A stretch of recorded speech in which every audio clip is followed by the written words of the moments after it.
کراچی میں سانحہ گل پلازہ کی ابتدائی تحقیقاتی رپورٹ میں اہم انکشافات سامنے آ گئے۔ رپورٹ کے مطابق گل پلازہ کی زمین KMC کی ملکیت تھی۔ گل پلازہ کی زمین MQM کے میئر فاروق ستار کے دور میں لیز پر دی گئی۔ نعمت اللہ خان کے دور میں 2003 میں گل پلازہ کے اضافی فلور ریگولرائز کیے گئے۔ مزید جانیں گے ڈان نیوز کے نمائندے عاصم خان سے۔ عاصم، مزید کیا معلومات سامنے آ سکیں؟ جی ہاں، جو رپورٹ سامنے آئی ہے سندھ حکومت کی جانب سے وہ آج وزیر اعلیٰ سندھ نے اسمبلی میں بھی پیش کی تھی، اور اب وہی ڈان نیوز پہ آپ دیکھ سکتے ہیں کہ تمام نکات جو ہے وہ سامنے آئے ہیں۔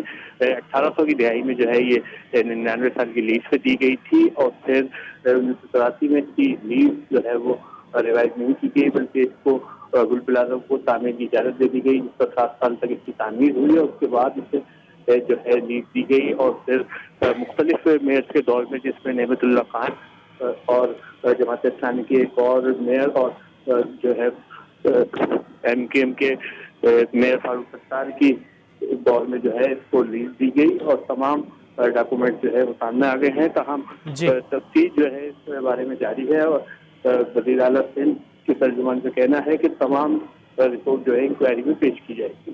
بہت شکریہ عاصم خان ان تفصیلات کے لیے۔